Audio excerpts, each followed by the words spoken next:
Hechos. Encarcelamiento y juicio de Pablo.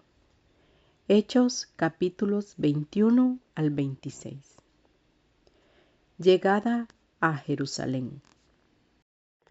En Jerusalén, los fieles reciben a los viajeros con gozo y al día siguiente presentan un informe, al parecer más formal, a Jacobo y a los ancianos de la iglesia en esa ciudad. Lucas dice que les contó una por una todas las cosas que Dios había hecho. 21:19. Los de Jerusalén le dan entonces la buena noticia de que hay millares de judíos que han creído. Todos ellos son celosos por la ley. 21:20. Es decir, que no por haber aceptado a Jesús como Mesías y Salvador han dejado de ser judíos. Pero se les da también una mala noticia. A estos judíos se les ha informado, 21:21, algo malo acerca de Pablo. Nótese la forma impersonal se les ha informado. Jacobo y los ancianos o no saben o no quieren decir la fuente de tales informes. Como veremos más adelante, quizás ellos mismos no han hecho gran esfuerzo por contradecirlos. Lo que se dice acerca de Pablo es que va por tierra de gentiles invitando a los judíos a abandonar la ley de Moisés, diciéndoles que no circunciden a sus hijos ni observen las costumbres, es decir, las costumbres sobre las comidas, las fechas religiosas, etc. Los líderes de Jerusalén temen que cuando se sepa que Pablo está en la ciudad se produzca un alboroto. Para evitarlo, le sugieren a Pablo que vaya al templo y se purifique, y que pague entonces los gastos de otros fieles que han hecho voto y que han de rasurarse la cabeza. Con esas acciones, dicen ellos, Pablo mostrará que lo que se dice de él no es cierto, pues siente y practica gran respeto hacia el templo y hacia las antiguas costumbres judías. Por otra parte, estos mismos líderes le dicen a Pablo que esto no cambia en nada lo que se decidió en la visita que él y Bernabé hicieron antes a Jerusalén. Capítulo 15. En el sentido de que los gentiles que crean no tienen que cumplir toda la ley de Moisés, ni tampoco circuncidarse, sino que solamente han de abstenerse de lo sacrificado a los ídolos, de sangre, de ahogado y de fornicación. 21:25. En todo este pasaje, es triste notar que los líderes de Jerusalén hacen y arriesgan bien poco. Le dicen a Pablo que hay malos informes acerca de él, pero al parecer ellos mismos no se han ocupado de contradecir tales informes. Ahora le sugieren ciertas acciones, pero mientras Pablo está haciendo todo esto, ellos no estarán con él. Así dan la impresión de que los problemas de Pablo son solamente de él, y que la responsabilidad de ellos termina en el hecho de darle consejos acerca de cómo enfrentarse a esos problemas. Aparentemente están más preocupados por el buen nombre de la iglesia en Jerusalén y quizá por ellos mismos, que por Pablo y su ministerio. Pablo sigue el consejo de los ancianos. Al día siguiente, Pablo da los pasos que los líderes de la iglesia en Jerusalén le han recomendado. Va y se purifica en el templo. Este es un proceso que tomará 7 días, y por tanto Pablo es visto en el templo repetidamente. Cuando falta poco para que se cumpla ese plazo, rompe la tempestad. Esta la inician unos judíos de Asia. 21:27. Asia era el nombre que se le daba a la región occidental de lo que hoy es Turquía. En esa región estaba la ciudad de Efeso, donde Pablo había laborado largamente y donde sería bien conocido. Lo que sucede ahora en Jerusalén es parecido a lo que vimos antes en varias ciudades. Un buen número de judíos ha aceptado el Evangelio, pero muchos otros, en este caso una gran mayoría, lo han rechazado y ven en la predicación de Pablo y de los cristianos en general una amenaza contra el judaísmo. Como en otros casos, el alboroto surge cuando un grupo de estos judíos llegan a una ciudad y les advierten a los del lugar acerca de las enseñanzas de Pablo. Ahora estos judíos de Asia, al ver a Pablo en el templo, comienzan a alborotar la ciudad con sus acusaciones. Dicen que Pablo por todas partes enseña a todos. 21-27. Aparentemente saben de los viajes de Pablo y han tenido noticias de sus visitas a distintos lugares. Ahora acusan a Pablo de enseñar contra 3 cosas: el pueblo, la ley y el templo. Además, dicen que Pablo ha profanado el templo introduciendo gentiles al lugar santo. La razón de esta última acusación es que han visto a Pablo, no en el templo, sino en la ciudad, acompañado de Trófimo, a quien ya se mencionó en 24 como uno de los acompañantes de Pablo. Puesto que Trófimo era de Asia, es posible que estos judíos le conocieran desde antes y supieran que, aunque cristiano, no era judío, sino gentil. La turba se deja llevar por estas acusaciones, con el resultado de que, apoderándose de Pablo, le arrastraron fuera del templo. 21-30.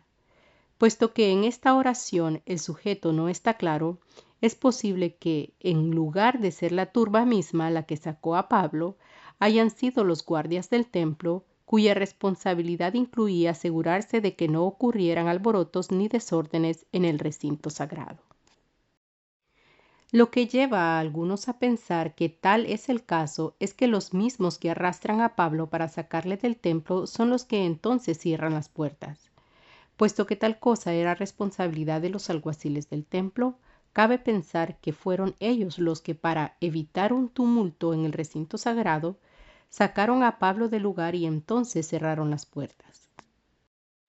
Están a punto de matar a Pablo cuando interviene el comandante de la compañía. 21-31.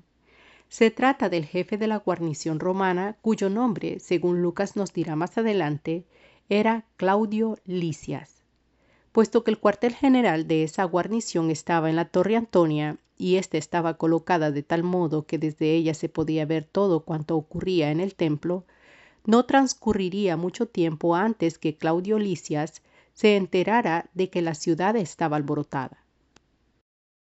Claudio Lisias sale de la Torre Antonia con un grupo de soldados y centuriones e interviene en el asunto. Como ya hemos visto, la sedición y el desorden eran severamente castigados por Roma. Por ello, tan pronto como ven a los soldados, los que tienen asido a Pablo dejan de golpearlo. Pero hay otra dimensión de la situación. El propio Claudio Lisias, como responsable de mantener el orden en la ciudad, teme también que las noticias del alboroto lleguen a sus superiores y que se le culpe por no haberlo evitado. Luego, tanto la turba como el oficial romano tienen cierto interés porque la cosa no dé un motín. Esto no quiere decir que Pablo va a ser dejado en libertad. Al contrario, lo que el oficial romano ordena es que se ate a Pablo con 2 cadenas y se le interrogue acerca de su persona y sus acciones. Pero esto no puede hacerse allí ante la multitud, que todavía sigue gritando confusa, de modo que lo que Claudio Lisias oye es una cosa de unos y otra de otros. Por eso da órdenes para que Pablo sea llevado a la fortaleza, es decir, la Torre Antonia. Al ver escapar a su presa, la multitud enardecida le sigue gritando: «¡Muera!». Por eso los soldados cargan a Pablo y lo llevan hacia la torre. Entonces Pablo por fin se dirige al comandante pidiéndole permiso para hablar. Lo hace con palabras refinadas y corteses, y esto desconcierta al comandante, quien había supuesto que el preso no sabía griego, sino que se trataba de cierto egipto que poco antes había dirigido una sedición contra Roma.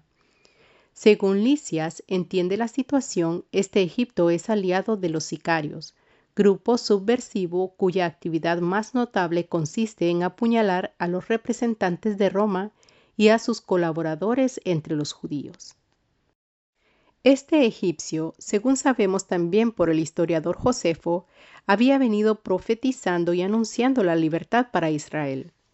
Tras él se fueron varios millares de seguidores, pero el ejército romano salió y los aplastó cerca del Monte de los Olivos. Del egipcio mismo se desconocía el paradero y probablemente los romanos estaban haciendo esfuerzos para encontrarle. Luego, al responder al motín y ver que Pablo es su causa, Lisia imagina que su prisionero es nada menos que el tal renombrado egipcio. Pero ahora Pablo contradice los perjuicios y sospechas del comandante hablándole en griego refinado. Cuando el comandante le expresa su sorpresa, Pablo le dice que es judío, ciudadano de Tarso. Resulta interesante que no le dice que es también ciudadano romano. Le pide a Licia permiso para hablarle a la multitud y éste se lo da. Discurso de Pablo a la multitud.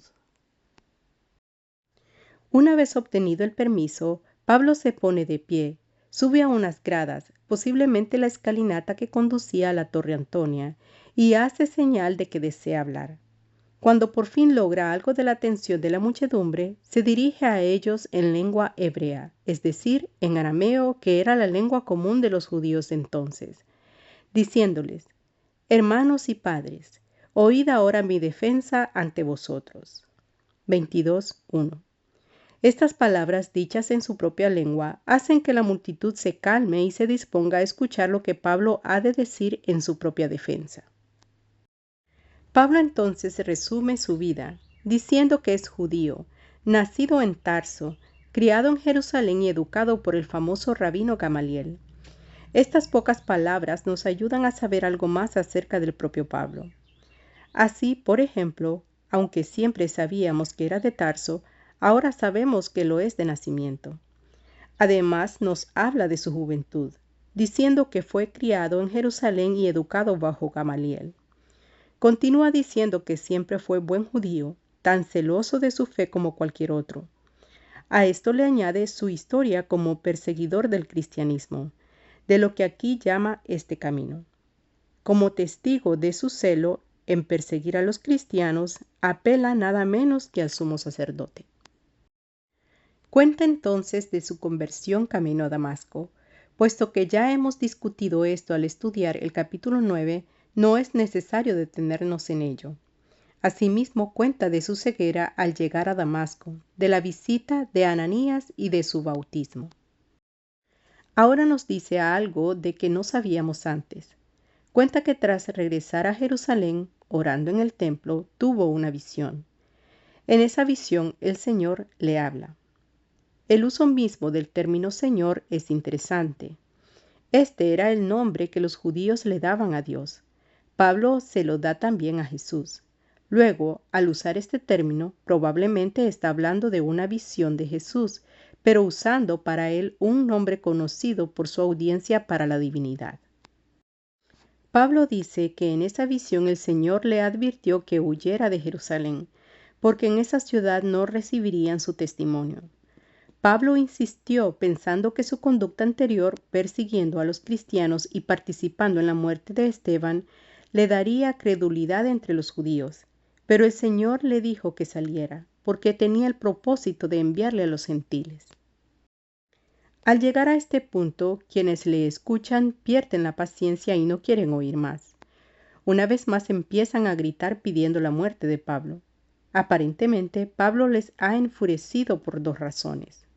La primera, y probablemente la principal, es la afirmación de que fue en el templo, el lugar que ahora se le acusa de profanar, que el Señor se le apareció.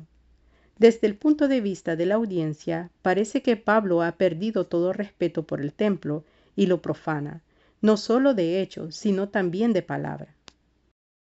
La segunda es su afirmación de que el Señor le envió a los gentiles. Es precisamente su predicación entre los gentiles, quienes no requieren la circuncisión ni la obediencia a todos los mandatos de la ley, lo que ha enardecido a la multitud. Se dice que en esa predicación Pablo blasfema contra la ley y hasta que les dice a los judíos que no circunciden a sus hijos y que no cumplan la ley. Las palabras de Pablo, ante una audiencia prejuiciada, parecen confirmar precisamente todo lo que se dice de él. Por eso empiezan a gritar otra vez pidiendo su muerte. Además de gritar, arrojan sus ropas y lanzan polvo al aire. Lo primero es una señal de protesta, algo así como los chiflidos en muchas de nuestras culturas modernas. Lo segundo es señal de vergüenza por haber oído palabras profanas y blasfemas. No es difícil imaginar la escena, ni los pensamientos del comandante al ver que este personaje es tan odiado. Además, Puesto que Pablo ha hablado en lengua hebrea, el comandante no sabe lo que ha dicho, ni por qué la muchedumbre pide su muerte. Pablo apela a su ciudadanía. Para enterarse del asunto y posiblemente para calmar los ánimos mientras decide qué hacer, Lisias manda a introducir a Pablo en la fortaleza y que se le azote para que confiese de qué se trata todo este alboroto. Los soldados se preparan a cumplir esta orden cuando Pablo apela a su ciudadanía romana. Recuérdese que estaba estrictamente prohibido atar y azotar a un ciudadano romano, y mucho menos sin haberle hecho juicio. El oficial a cargo del interrogatorio de Pablo es un centurión, quien al escuchar que Pablo dice ser ciudadano romano, decide ir y consultar con su jefe Lisias. El título que el texto griego le da a Lisias y que nuestras versiones traducen por comandante es quiliarca, o jefe de 1000 soldados. Un centurión manda sobre una centuria, es decir, 100 soldados. Luego, si la guarnición seguía el orden estricto de las legiones romanas, Lisias tendría bajo su mando 10 centuriones, cada uno con una centuria o grupo de 100 soldados. Ahora Lisias decide interrogar directamente al prisionero y le pregunta si es verdad que es ciudadano romano. Pretender serlo falsamente era crimen capital que se castigaba con pena de muerte. Pablo le responde afirmativamente. El comandante le dice que él tuvo que comprar su propia ciudadanía a alto precio, aparentemente preguntándole de este modo a Pablo, que no parece ser rico, cómo pudo él comprar la suya. La respuesta de Pablo es que su ciudadanía no es comprada, sino de nacimiento, lo cual quiere decir que su padre también fue ciudadano romano. El resultado es que Lisias decide no azotar a Pablo y hasta teme las consecuencias de haberle mandado atar. Lisias convoca al concilio judío. Al día siguiente, para aclarar la situación, Lisias convoca a los miembros del concilio de los judíos. Aunque todos los miembros están presentes, no se trata de una sesión del concilio, pues en tal caso el gentil Lisias no podría estar allí. Además, la reunión aparentemente no tiene lugar en el sitio acostumbrado, sino en la fortaleza romana, donde Lisias mandó venir a los miembros del concilio. Pablo empieza declarando que tiene limpia la conciencia ante Dios. Esas palabras provocan la ira del sumo sacerdote Ananías, quien manda que le golpeen en la boca, como diríamos hoy, que le den un tapabocas. Pablo se vuelve hacia él y le llama pared blanqueada, es decir, hipócrita. Si él es miembro del grupo que se supone le juzgue, ¿cómo se atreve a hacerle golpear para que no hable? Los presentes le dicen que ha insultado al sumo sacerdote. Pablo se excusa diciendo que no sabía que fuera el sumo sacerdote y cita al respecto palabras de Éxodo. No maldecirás a un príncipe de tu pueblo. Éxodo 22, 28. Lo que al parecer ha sucedido es que, por no tratarse de una reunión oficial del concilio, sino de una convocatoria por parte de Lisias, Ananías no lleva puestas las ropas correspondientes a su oficio, y por eso Pablo no supo que quien le mandaba a golpear era el sumo sacerdote.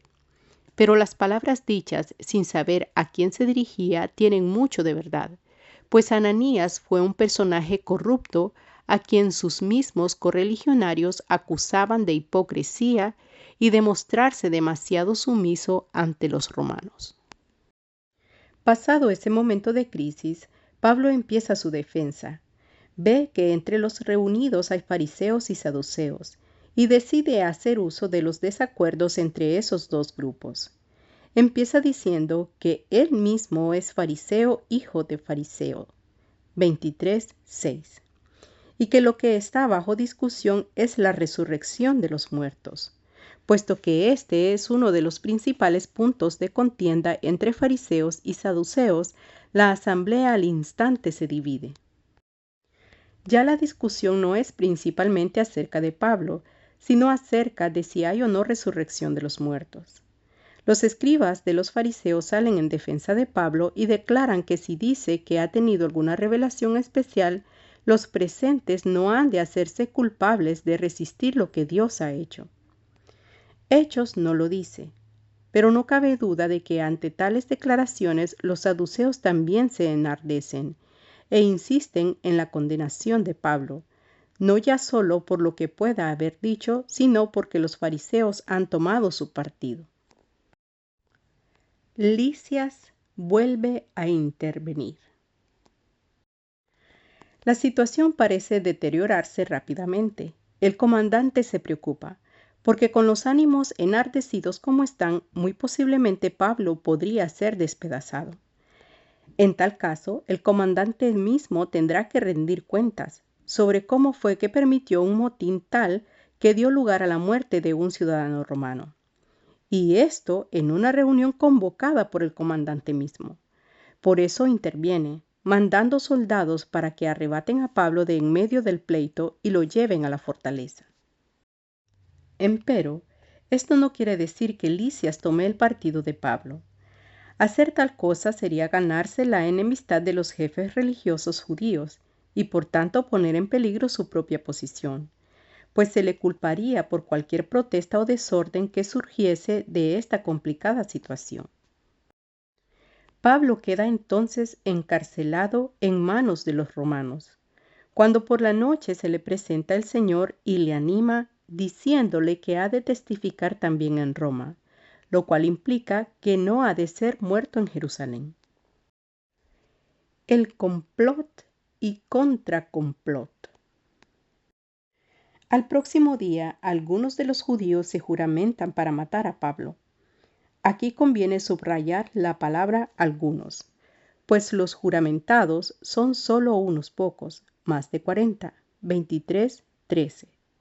Y entre el pueblo judío, como normalmente sucede en tales situaciones, hay quien se opone a Pablo y su predicación, quien la acepta y quien no le presta mucha atención. Por tanto, se equivocan quienes generalizan, culpando a los judíos por la muerte de Jesús o por el complot contra Pablo. Estos pocos juramentados van y se les ofrecen a los principales sacerdotes y a los ancianos. 23:14. Los mismos que antes se opusieron a la predicación de Pedro y de Juan y que temían que el pueblo se enterara de lo que estaba sucediendo con la curación del paralítico, para matar a Pablo. El plan es que los jefes del concilio le pidan al comandante que presente a Pablo ante el concilio, so pretexto de hacerle más preguntas, y entonces matar a Pablo cuando esté de camino entre la fortaleza romana y la reunión del concilio. Ahora nos encontramos con uno de solamente 2 casos en que se nos habla de la familia de Pablo. El otro caso es en Romanos 16:7, donde Pablo les envía saludos a mis parientes, Andrónico y Junia. Se trata aquí de un sobrino de Pablo, hijo de la hermana del apóstol. Sabemos que Pablo se crió en Jerusalén. Ahora su hermana, o al menos el hijo de ella, vive todavía en la ciudad. De algún modo, que Hechos no nos dice, el joven se entera del complot y va y se lo cuenta a Pablo. Lo que Pablo hace es mandar al joven custodiado por un centurión a que le cuente al comandante de lo que se ha enterado. Surge entonces un contracomplot. El comandante le dice al joven que no le deje a nadie saber que las autoridades romanas saben del complot.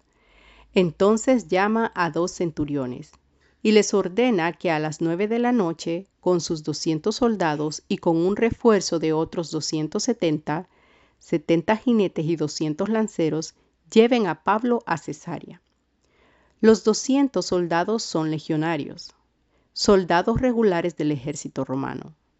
Los otros parecen ser lo que se llama tropas auxiliares, es decir, soldados no romanos, pero añadidos al grueso del ejército.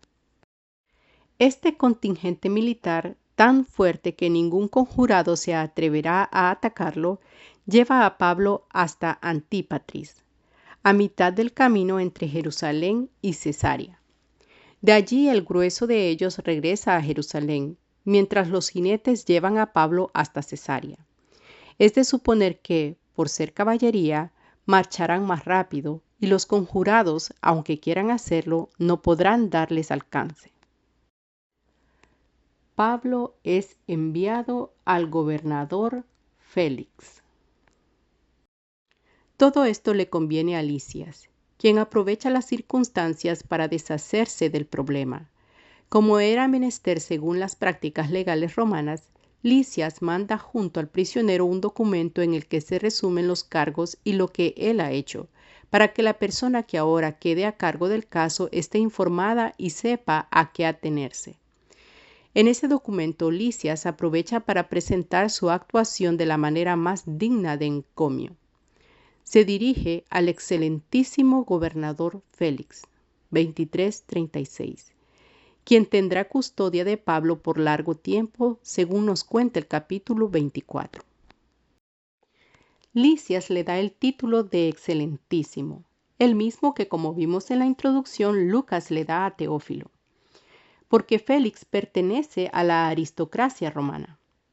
En su explicación, Lisias le dice a Félix que se enteró de que Pablo era ciudadano romano y que por eso fue que lo libró de los amotinados, cuando lo cierto es que Lisias no sabía que era romano, sino que intervino sencillamente para restablecer el orden. Recordemos que Lisias pensaba que Pablo era el egipcio, que se sorprendió cuando Pablo le habló en griego y que estuvo a punto de hacerle azotar cuando por fin se enteró de que Pablo era ciudadano romano. La carta de Lisias le dice entonces a Félix que no ha encontrado en Pablo delito alguno digno de muerte o de prisión. Le cuenta además del complot de los conjurados para matarlo y le pasa entonces el caso a Félix, para que quienes acusan a Pablo presenten sus acusaciones ante él. Si la examinamos detenidamente, esta carta es ejemplo típico del modo en que muchas personas en autoridad se comportan. Primero, como hemos indicado, le da a la verdad un falso giro, de modo que parezca que Lisias merece crédito por haber salvado a un ciudadano romano. Y en segundo lugar le dice a Félix que no ha encontrado delito en Pablo, pero con todo y eso, en lugar de absolverle, le manda a Cesarea para que Félix se ocupe de él. Entre las autoridades romanas, como entre las de hoy, era común la práctica de deshacerse de un problema echándolo sobre las espaldas de otro. Por otra parte, Félix tampoco es ejemplo de virtud ni de administración honrada. De él sabemos bastante por lo que nos dicen los historiadores romanos, así como el judío Flavio Josefo. Lo que nos dice no es bueno. Él y sus hermanos eran esclavos libertos que hicieron todo cuanto pudieron por escalar dentro de la estructura social romana. Su hermano fue favorito, aparentemente amante, de la madre de Nerón. El propio Félix adelantó su carrera casándose con mujeres influyentes. Puesto que 3 de ellas tenían título de reina de algún pequeño reino bajo la tutela de Roma, el historiador Suetonio se burla de él llamándole marido de 3 reinas. Una de ellas era Drusila, quien aparecerá más adelante en nuestra historia, 24:24. Félix fue gobernador de la provincia de Judea del 52 al 60, puesto que más adelante, 24:27, Lucas nos dirá que Pablo estuvo bajo la custodia de Félix por 2 años y que seguía preso cuando Félix regresó a Roma. Sabemos que el juicio de Pablo ante Félix tuvo lugar en el 58. Por otra parte, la administración de Félix sobre Judea no fue feliz para la provincia misma. El gobernador era dado al soborno, al abuso, a la crueldad y a la lascivia, además de ser débil y vacilante en sus decisiones. Cuando, en el año 60, regresó a Roma, los judíos enviaron tras él una delegación para quejarse ante el emperador y las demás autoridades romanas. Hechos nos dice que Félix leyó la carta y le preguntó a Pablo de qué provincia era. Los estudiosos de la Biblia sugieren que lo que Félix busca es deshacerse él también del problema. Según la ley romana, un caso podía verse en la provincia del delito o en la provincia del acusado. Si Félix puede, va a enviar a Pablo a su provincia para que le juzguen allá, Pero resulta que Pablo, en su condición de ciudadano de Tarso, que es una ciudad libre, no puede ser juzgado por su provincia natal, y Félix no puede, por tanto, pasarle la cuestión a otro tribunal. Ordena entonces que lleven a Pablo como prisionero al pretorio de Herodes, 23:35, es decir, al antiguo palacio de Herodes, que ahora servía de pretorio romano. El juicio ante Félix. Los líderes religiosos de Jerusalén no se dan por vencidos. 5 días después de llegar Pablo a Cesarea, llega también una delegación judía encabezada nada menos que por el sumo sacerdote Ananías. Con ellos llega también cierto Tertulio, de quien Lucas nos dice que es orador. Lo que esto quiere decir es que se dedica a presentar casos ante las autoridades y por tanto hoy diríamos que era abogado. Esta delegación se presenta ante Félix y le dice que quiere presentar cargos contra Pablo. El gobernador accede. Sabiendo de su fama, es dable pensar que le dio largas al asunto, posiblemente en espera de algún soborno. Es entonces que Pablo es traído para ser juzgado ante Félix, quien aparentemente no se había ocupado del caso al menos por 5 días. El discurso de Tertulio, 24:2-8, sigue la estructura típica de tales discursos en ese tiempo. Empieza con un intento de captar la buena voluntad de quien le escucha. Tales palabras iniciales eran casi de rigor y los entendidos les daban escaso valor, pues en ellas los oradores adulaban a las autoridades. Esto es precisamente lo que hace Tertulio. Si 2 años más tarde los judíos enviarían una delegación a Roma para protestar contra la corrupción y el maltrato de Félix, es de suponerse que ya en el momento en que Tertulio habla hay bastantes críticas contra el gobernador. Pero Tertulio ni se da por enterado, sino que dice todo lo contrario, con frases tales como: «Debido a ti gozamos de gran paz. Muchas cosas son bien gobernadas en el pueblo por tu prudencia. Y lo recibimos todo en todo tiempo y en todo lugar con toda gratitud». 24:2-3. A esto sigue la acusación contra Pablo. Se trata mayormente de acusaciones vagas. Pablo, dice Tertulio, es una plaga. Es promotor de sediciones entre los judíos en todo el mundo. Es cabecilla de la secta de los nazarenos. Además, intentó profanar el templo. En consecuencia, dice Tertulio, los jefes judíos lo prendieron e intentaron juzgarle según la ley de Israel. Pero Lisias le arrebató violentamente de entre ellos y dio orden de que la acusación se hiciese ante el gobernador. Es interesante notar que, de igual modo que Lisias presenta los acontecimientos de tal modo que su participación en el asunto sea bien vista, Tertulio también les da su propio giro a los hechos. Dice que los jefes judíos procuraban juzgar a Pablo según su propia ley, cuando Lisias intervino violentamente y lo arrebató. Esto no es cierto del primer conflicto de Pablo con la multitud, que no era cuerpo judicial alguno, sino una turba enardecida. Cuando Lisias intervino en ese caso, no fue para arrebatar a Pablo de entre los jueces debidamente constituidos de Israel, sino para evitar el motín que la turba amenazaba. A Tertulio no le conviene decir esto, pues entonces daría la impresión de que los amotinados y sediciosos no son Pablo y sus seguidores, sino sus enemigos. En el segundo caso en que Lisias intervino, los que estaban reunidos, aunque fuesen los miembros del concilio, no estaban constituidos en concilio, y además se dejaron llevar por sus diferencias doctrinales de tal modo que la reunión misma dio en motín. Y fue entonces que Lisias intervino. Nada de esto dice Tertulio.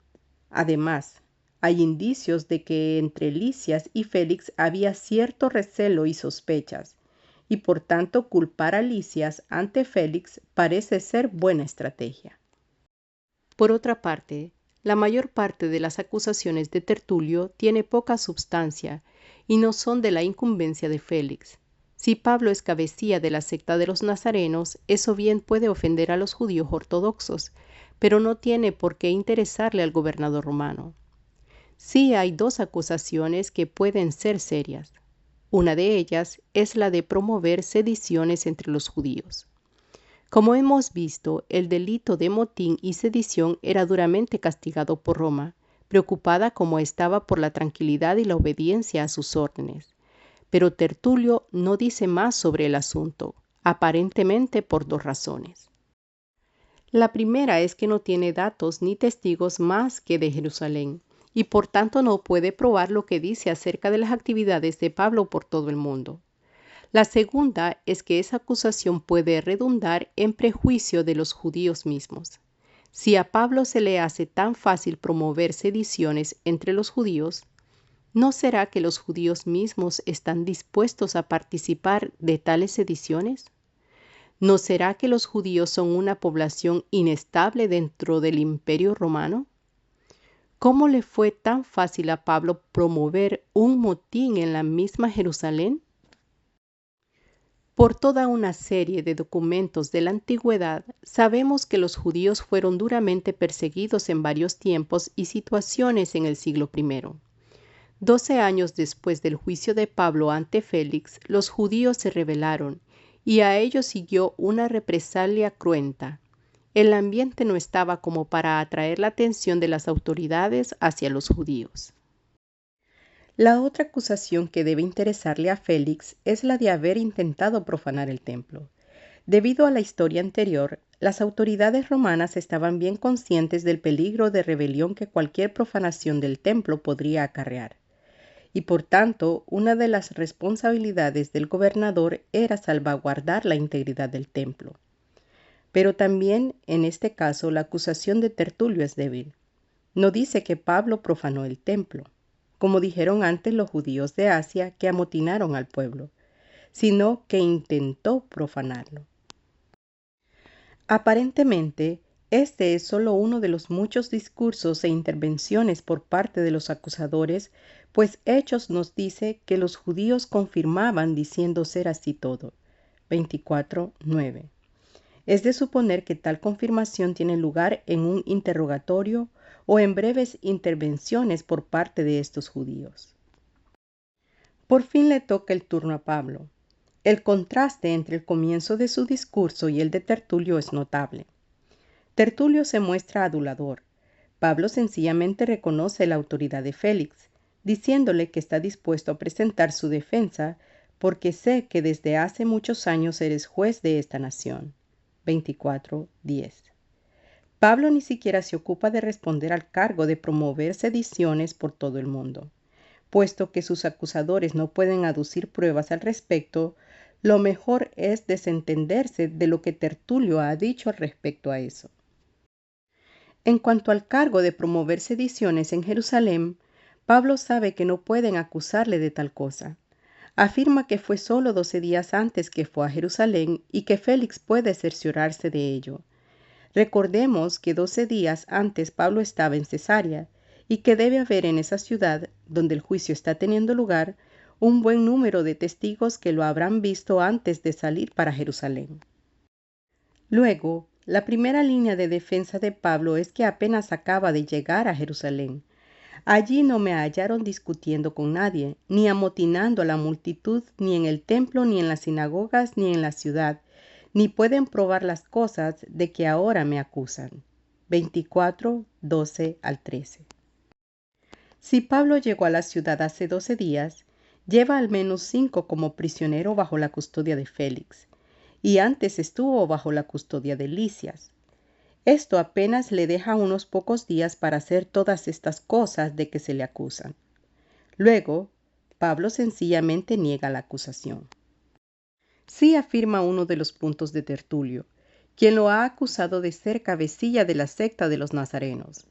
Pablo dice que esto sí confiesa, seguir el camino que ellos llaman herejía. 24:14. Desafortunadamente, la versión de Reina y Valera traduce la misma palabra por secta en el discurso de Tertulio y por herejía en el de Pablo. En el siglo I, la palabra herejía no tenía el sentido de desviación doctrinal que hoy tiene, sino que significaba más bien partido o un grupo dentro de otro. En todo caso, Pablo usa la misma palabra que Tertulio empleó antes y declara que sí es seguidor de ese camino o secta, pero al mismo tiempo aclara que así sirvo al Dios de mis padres. Por ser cristiano, Pablo no ha dejado de ser buen judío, sino que afirma: creo todas las cosas que en la ley y los profetas están escritas. 24:14. Añade además que tiene la esperanza de la resurrección de los muertos, y dice que sus acusadores también abrigan la misma esperanza, lo cual en realidad es cierto solamente de algunos de entre ellos, pues los saduceos no tienen tal esperanza. Por último, añade que, precisamente porque cree en la resurrección y en el juicio que la sigue, procura tener siempre una conciencia sin ofensa ante Dios y ante los hombres. 24:16. Pablo explica entonces que la razón de su venida a Jerusalén fue traer limosnas a mi nación y presentar ofrendas. 24:17. Esta es una de las pocas veces que Hechos menciona, siquiera de pasada, la ofrenda para los necesitados en Jerusalén, que tiene un lugar tan importante en varias de las cartas de Pablo. Pablo continúa diciendo que estaba en el templo, ya purificado y bien tranquilo, cuando fue acusado por unos judíos de Asia. 24:17. Además, reta a sus acusadores a decir qué mal ha hecho, excepto quizá el haber creado disensión en el concilio al declarar que se le juzgaba por sostener la doctrina de la resurrección de los muertos. Lucas nos dice entonces que al oír esto Félix, como estaba bien informado de este camino, les relegó. 24:22. Lo que esto quiere decir no está del todo claro. Ciertamente no indica que Félix sintiese simpatía alguna por el camino, sino más bien que sabía que había desacuerdo entre los judíos acerca del camino o de los nazarenos, como también se llamaba a los cristianos. Sabiendo de esas diferencias y sabiendo también que él no podía solucionarlas y que inmiscuirse en el debate podría traerle enredos innecesarios, Félix sencillamente decide darle largas al asunto.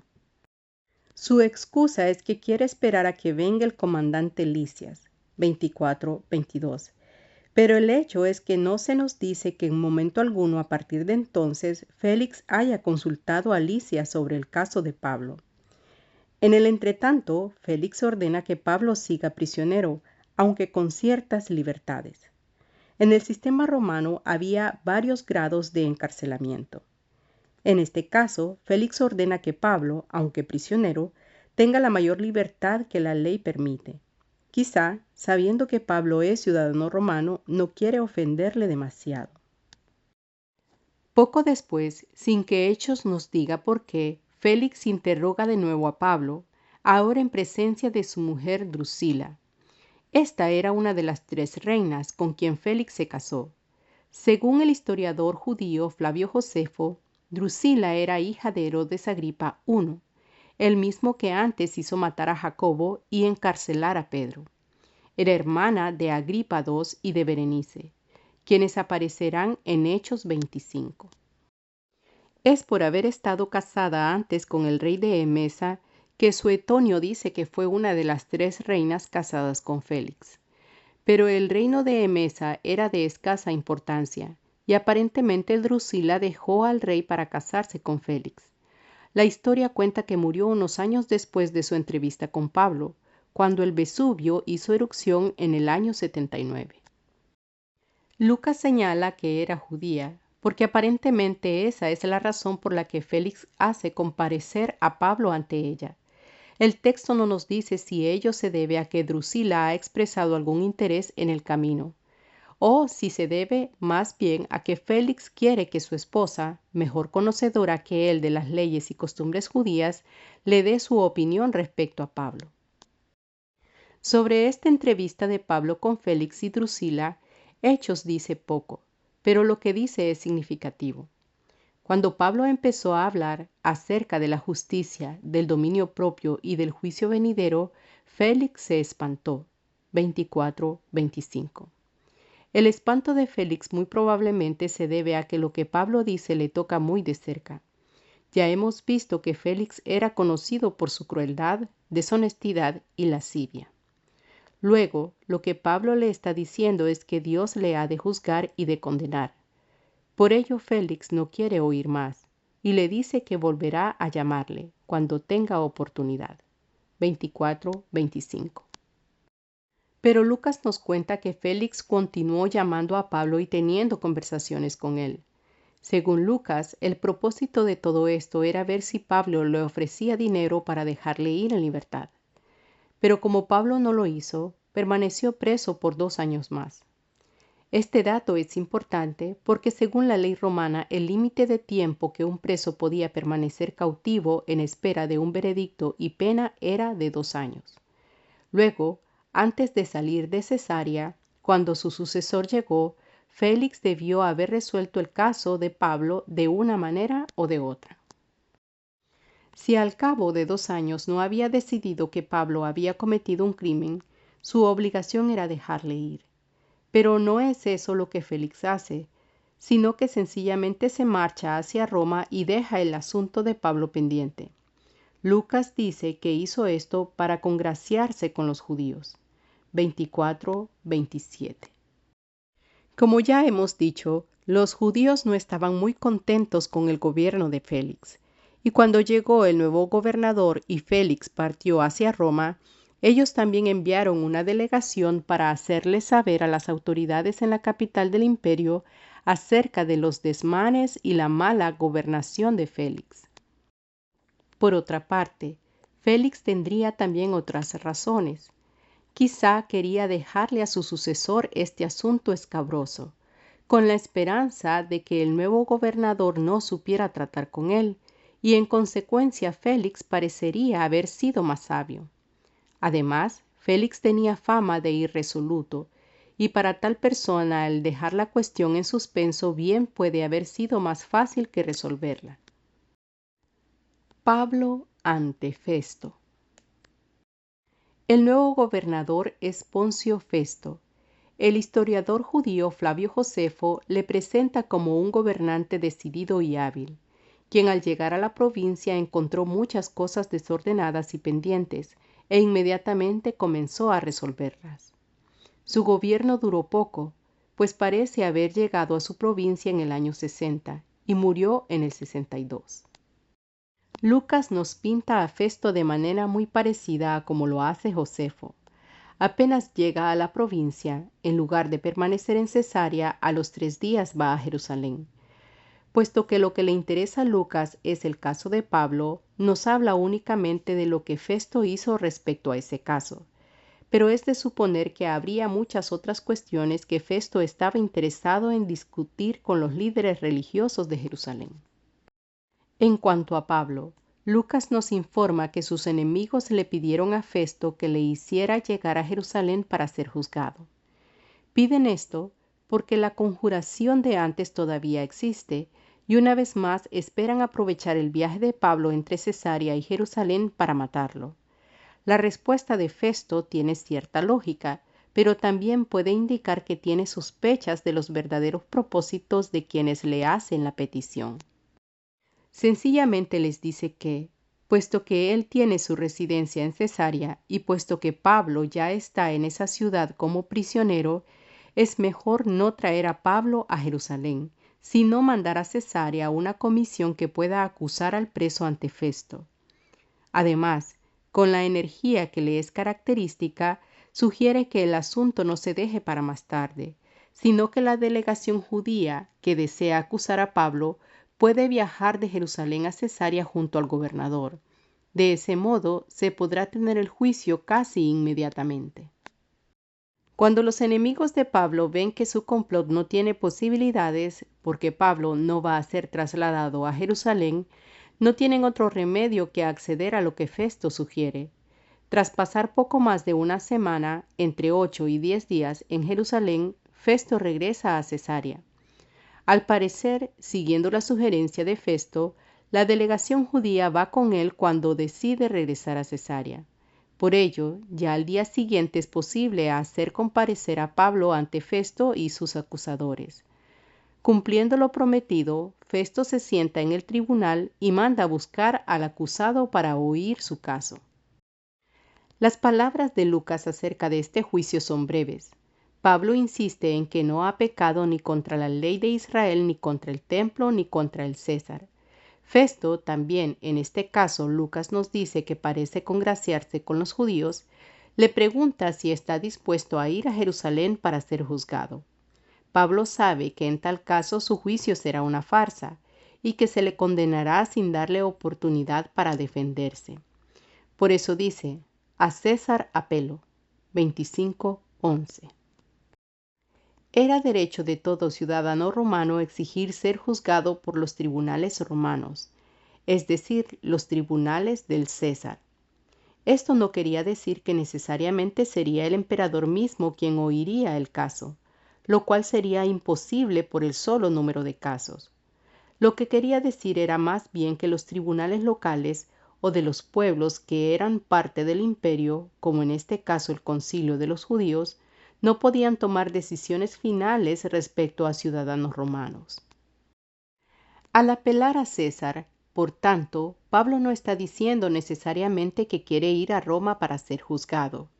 Lo que sí está diciendo es que como ciudadano romano, se excluye a sí mismo de la jurisdicción de los tribunales judíos y se coloca bajo los del César, es decir, de los romanos. Pero Festo toma la apelación de Pablo al pie de la letra y le dice que efectivamente irá a ser juzgado por el César. La entrevista con Agripa y Berenice. Algún tiempo después, mientras Pablo está todavía bajo la custodia de Festo esperando ser enviado a Roma, el rey Herodes Agripa II y su hermana Berenice van a Cesarea para saludar a Festo. Este Herodes Agripa II era hijo de Herodes Agripa I, quien fue el que hizo ejecutar a Jacobo y encarcelar a Pedro, y murió comido por gusanos. Él y Berenice eran hermanos de Drusila, la esposa de Félix, quien había abandonado al rey de Emesa para casarse con Félix. Berenice había estado casada primero con un judío alejandrino y luego con su propio tío, de quien tuvo 2 hijos. Se fue entonces a vivir con su hermano Agripa, lo cual creó un gran escándalo. Para hacer callar las lenguas, Berenice se casó con el rey de Cilicia, otro reyezuelo súbdito de Roma, pero lo dejó para volver a vivir con su hermano. Es en esa etapa de su vida que aparece en la historia de Hechos, pero también se sabe que más tarde fue amante de Tito, el hijo del emperador, con quien estaba a punto de casarse. Pero Tito la rechazó por no considerarla digna de ascender con él al trono imperial. La visita de Agripa y Berenice a Festo en Cesarea no es sencillamente una visita amistosa. Es cuestión más bien de protocolo y de política. Es cuestión de protocolo porque Herodes Agripa les debe su título de rey a las autoridades romanas, y Festo es el representante de esas autoridades en la región. Es también cuestión de política, porque el gobernador anterior, Félix, era cuñado de Agripa y de Berenice. Recuérdese que estaba casado con Drusila, y por tanto el nuevo gobernador podría tener dudas de su lealtad hacia él. Luego, Agripa y Berenice, hermanos el uno de la otra, van a Cesarea para rendirle homenaje a Festo. Lucas dice que se quedaron allí muchos días, 25:14, y da a entender que fue en una conversación relativamente casual que Festo le mencionó a Agripa el caso de Pablo. En esa conversación, le cuenta que tiene preso a un hombre que fue acusado durante el gobierno de Félix, y cómo se negó a permitir que Pablo fuese condenado en Jerusalén. Le cuenta también del juicio que tuvo lugar en Cesarea. Según Festo le dice a Agripa, no encontró en las acusaciones de los jefes judíos sustancia alguna, sino que tenían contra él ciertas cuestiones acerca de su religión y de un cierto Jesús, ya muerto, que Pablo afirma que está vivo. 25:19. Nótese que mucho de esto no aparece en la primera parte del capítulo, cuando Pablo comparece ante Festo.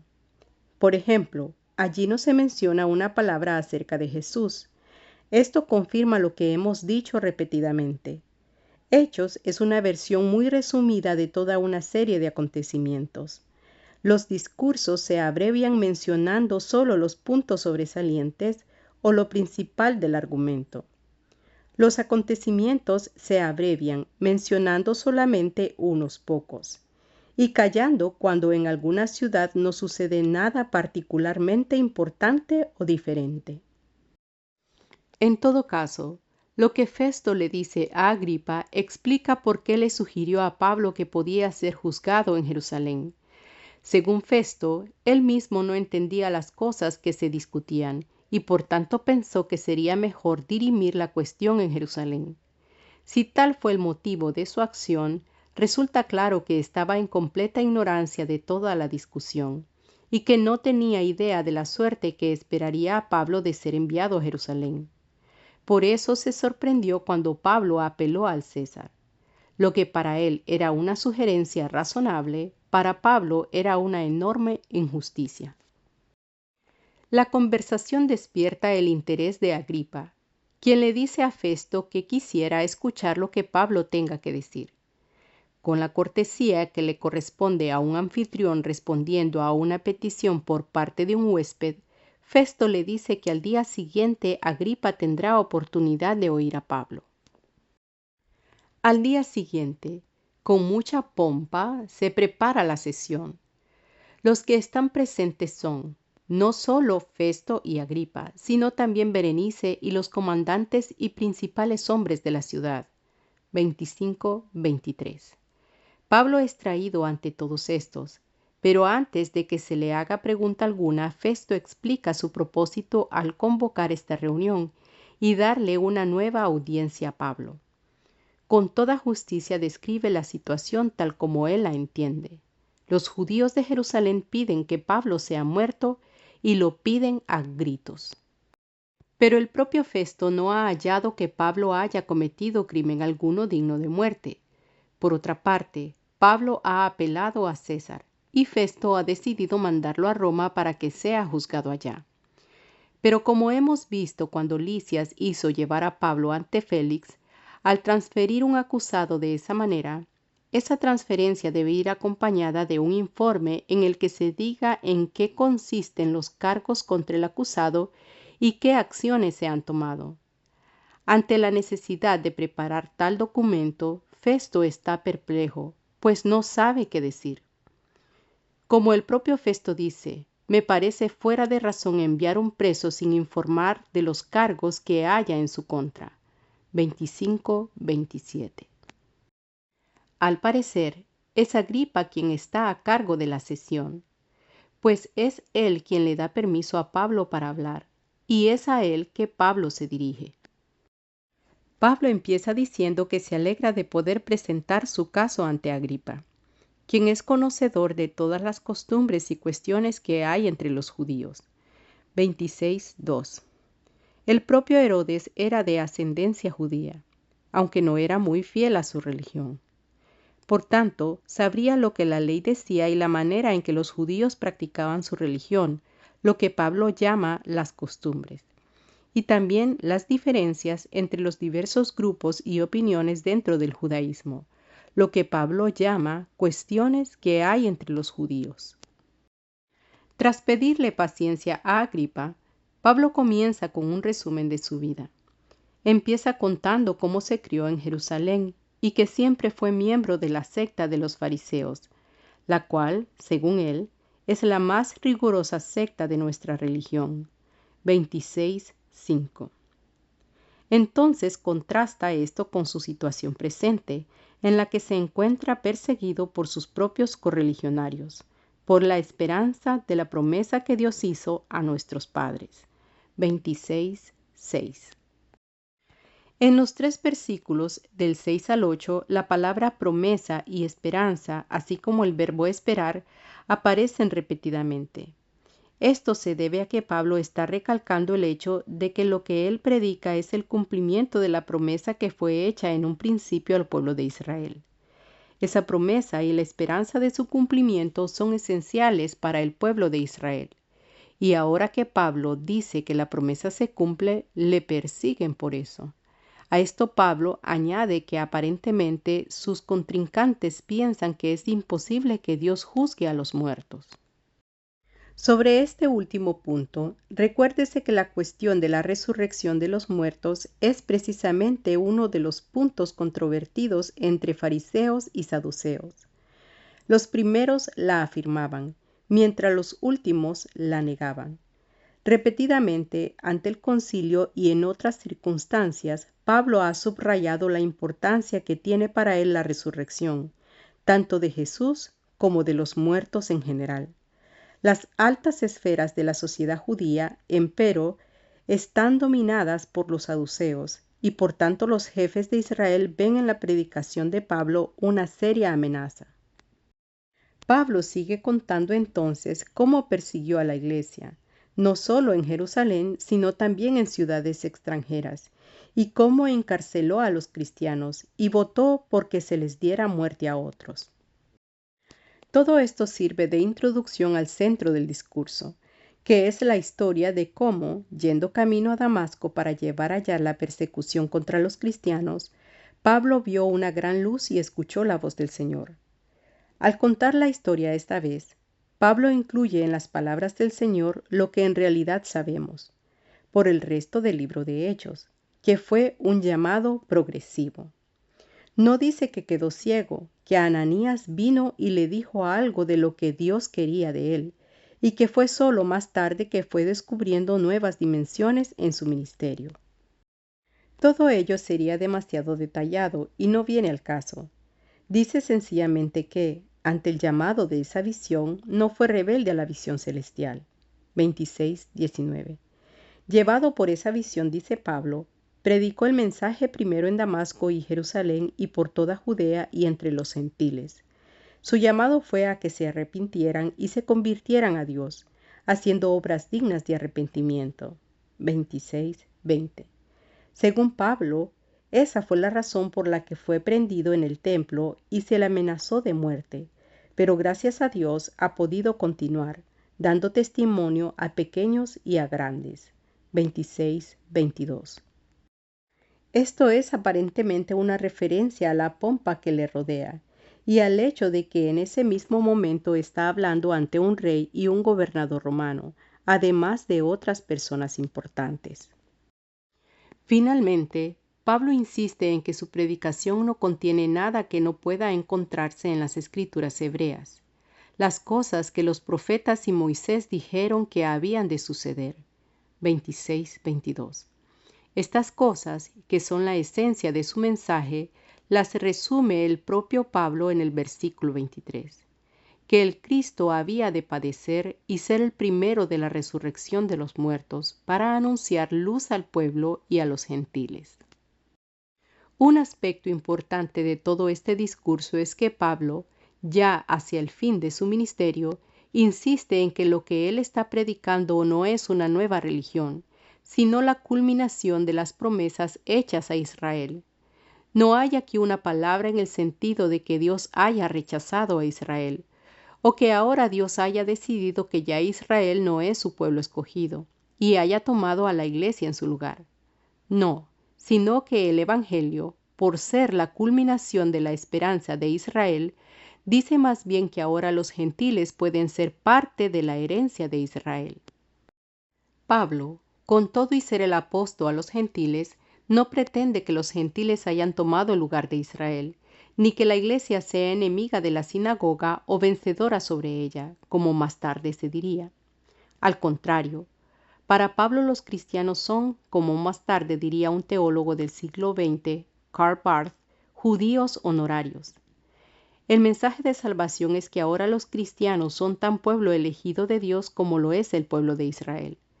Por haberse olvidado de esto, la Iglesia se ha hecho cómplice y muchas veces culpable de prejuicios y hasta de persecución contra los judíos. Festo interviene entonces, gritando que Pablo está loco. Según él, las muchas letras te han vuelto loco. 26-24. Aparentemente Pablo ha impresionado a Festo con sus conocimientos, pero Festo piensa que todo lo que ha sacado de ellos es una serie de ideas extrañas que para él son locura. La respuesta de Pablo, por extraña que parezca, es apelar al rey Agripa. La razón de esto es que Agripa, con todo y no ser persona religiosa, sabrá de lo que Pablo está hablando. Obviamente Pablo piensa que Festo no lo entiende porque no sabe nada de la religión de Israel, y por lo tanto, hablarle de Moisés y de los profetas es hablarle de cosas sin sentido. Agripa, por el contrario, se ha criado como judío. Conoce las costumbres, leyes y esperanza de Israel. Por ello Pablo interpela a Agripa, diciéndole por una parte que las cosas de que habla no se han hecho en algún rincón, 26-26, sino abiertamente y a la vista de todos, y por otra, que todo esto se fundamenta en los profetas. Casi como un reto, insistiendo en que lo que predica encuentra su base en los profetas, Pablo le dice al rey: ¿Crees, rey Agripa, en los profetas? Yo sé que crees. 26-27. Esto coloca a Agripa en una situación difícil. Decir que no cree en los profetas le enemistará con los judíos, quienes son la mayoría de la población en su reino. Decir que cree lo que Pablo dice tendrá las mismas consecuencias. Una alternativa sería entrar en una discusión con Pablo acerca de lo que dicen los profetas. Pero Agripa también sabe que Pablo es mejor conocedor de los profetas que él, y por tanto se refugia en el sarcasmo. Por poco me persuades a hacerme cristiano. 26-28.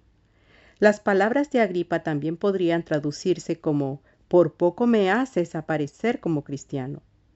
Si tal es el caso, entonces también Agripa está expresando su preocupación de que sus súbditos piensen que es cristiano. Las últimas palabras de Pablo son un reto a toda la audiencia. Lo que Agripa acaba de decir suena condescendiente, como si el hacerse cristiano fuese un favor que el rey pudiera hacer. Pero Pablo pone las cosas en su sitio. Según él, excepto por las cadenas que lleva como prisionero, su condición es mejor que la de cualquiera de los presentes. Quisiera Dios que por poco o por mucho, no solamente tú, sino todos los que hoy me oyen, fuerais hechos tales cual yo soy, excepto estas cadenas. 26-29. Palabras contundentes si recordamos que entre los presentes se encuentran un rey y su hermana, un gobernador romano y los comandantes y grandes hombres de la ciudad. 25-23. Con esto la entrevista llega a su fin. Los grandes personajes que han participado de ella, el rey, el gobernador, Berenice y los que se habían sentado con ellos, 26-30, se retiran. Aparentemente sin decirle una palabra más a Pablo acerca de su reacción a lo que el apóstol ha dicho. Es de suponer que Pablo queda detrás en la sala de audiencias y que de allí es llevado de nuevo a su prisión. Una vez solos, los grandes personajes que han escuchado a Pablo llegan a la conclusión de que no hay razón alguna para las acusaciones que se hacen contra él. Festo puede pensar que Pablo está loco, pero eso no es delito. Agripa puede no estar de acuerdo con el modo en que Pablo interpreta a los profetas, pero eso tampoco es delito. La conclusión, al parecer unánime, es que Pablo no ha hecho ninguna cosa digna de muerte ni de prisión, 26-32, y que por tanto bien puede ser dejado en libertad. Es Agripa quien expresa el sentir del grupo. Este hombre podría ser puesto en libertad si no hubiera apelado a César. 26-32. Empero también es posible leer entre líneas el alivio del propio Agripa, y quizás también de Festo, al tener una excusa para no dejar ir a Pablo, lo cual les hubiera creado enorme enemistad entre los líderes de Jerusalén que buscan la muerte del apóstol. Usando la apelación de Pablo a César como excusa, pueden dejarle preso y mandarle a Roma, con lo cual se lavan las manos de este peligroso asunto.